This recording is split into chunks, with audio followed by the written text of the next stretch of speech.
I promise you this.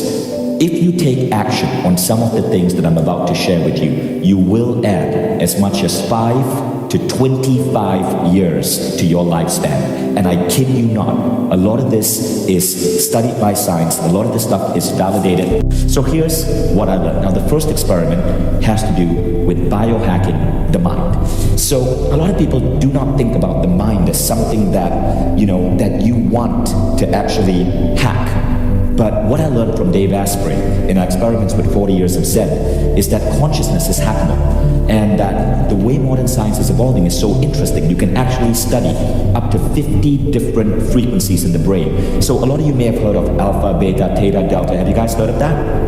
Turns out that's really, really, really basic.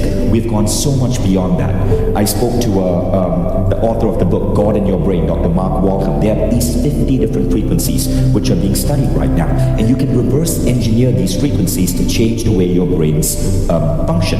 So I do this, JJ does this, Dave does this, and 40 Years of Zen is one of those things. Now, what I did that I found had the biggest result was this. I want to show you something really interesting. So if you can see that image there, that's JJ, Dave, and me actually looking at my brainwaves. That's what my brainwaves look like.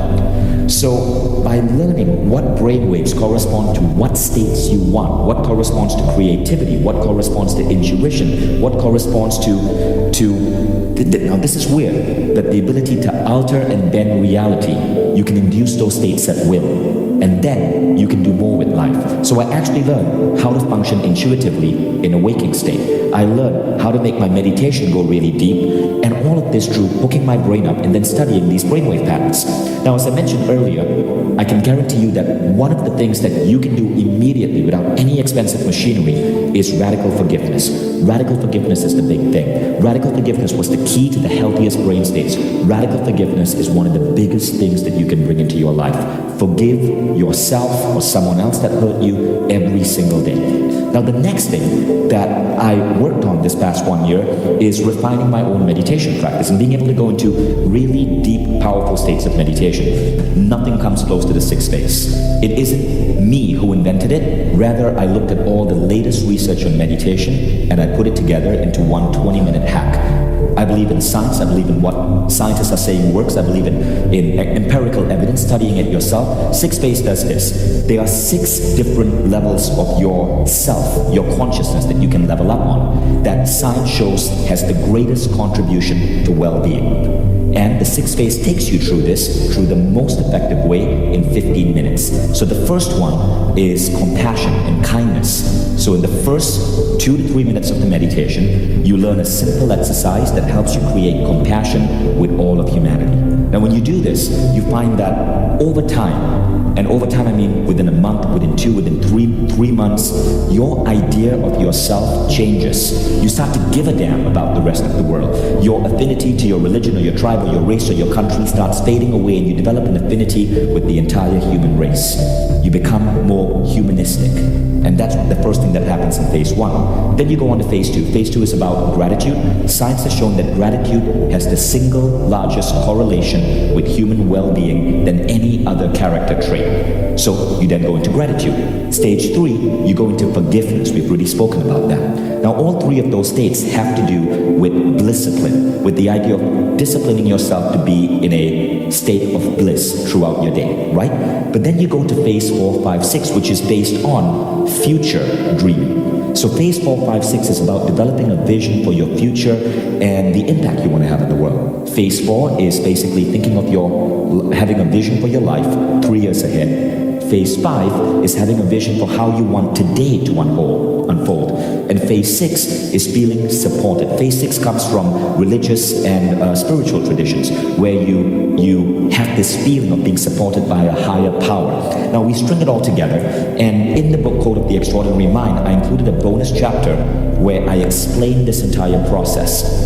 So you start with day 1 on compassion, day 2 on gratitude, but by day 7, you're able to string them all together and you have your meditation practice. And entrepreneurs who do this, their lives change. So next up, body. So as I turned 40, I managed to get to a better fitness level than I was 25 to 40. So I want to share with you what I discovered. So the first big thing is, how do you measure fitness? If you're not measuring it, you don't know that you're truly becoming fit. There are two really simple ways. One is resting heart rate. When I wake up in the morning, I check my resting heart rate, and I try to keep it below a certain threshold. Now, I'm not going to share that number with you because it's different for different people, based on your biology, based even on your ethnicity, based on where you live and the foods you eat. But you should know your resting heart rate, and you should try to make sure that that isn't going higher. Higher actually means less fit. But the second thing I do is a simple concept called set points. So a set point is a simple measure that lets you lock onto a particular health level. You see, as we get older, different things happen to biology. We might put on weight around our waist or our thighs. We might lose our endurance or our fitness level. But most of us accept this as being so. We accept the fact that, when I'm 80, I probably won't be able to do as many push-ups as I can right now when I'm 35. Or, when I'm 70, I'll probably get some weight around your belly. Why? That's another rule that you want to disrupt.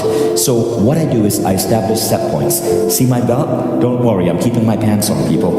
So I have a particular loop in my belt. I've had that same hole in my belt for 10 years. Every time I find that I can no longer tighten my belt to that hole, I know that I have failed a set point. So my belt loop is a set point. And that means I immediately have to install what is called a set point correction procedure. So a set point correction procedure is simply, for me, it's 1 week low carb diet, working out in the gym twice a week. That's it. And in 1 week, I go back to that same belt level. So I've been at the same belt level for 10 years. So set points are really important. I have two set points. Belt loop is one. Now the second set point is really simple. It's push-ups. At any time in my life, I must be able to drop down and do 50 push-ups. If I cannot, I have failed my set point. So with set points, there's a terminology I use, and it's called your non-negotiable point, your non-negotiable set point. My non-negotiable set point is 50 push-ups. If I cannot do 50 push-ups, it means that something is off. Maybe I've put on too much weight, or maybe my muscle strength has gone down. Again, what happens next? Can anyone answer? Set point correction procedure. So I go back to the gym and I change the way I'm eating. So I've been able to consistently do the same amount of push-ups as 40 as I could at 25. But here's the thing, it's actually getting higher. So I just set a new push-up record, which is 55, which is, it's still pretty good. But here's what happens. Every time you fail a set point, let's say I wake up one day and I cannot do 50, I can only do 47. What happens is, not only must I correct myself to 50, I must level up by 1. So that's called a correction procedure. I must level up by 1. My new acceptable set point becomes 51. So over the last couple of years, I've gone from 50 push-ups to 51. You see, our brains are really interesting when we fail. So if I set a goal for 50 and I only do 47, you feel like a failure. But that's the wrong conditioning in your brain. You want to flip that around and turn a problem into a project, or a problem into a challenge. So my brain flips and I'm like, okay, I did 47, awesome. Now this means I got to raise my set point to 51. So now for the next 2 weeks, I'll do push-ups, I'll go to the gym, I'll eat healthy, and I get to 51, and then 52. I want to be able to do 100 push-ups at 80. Fuck aging.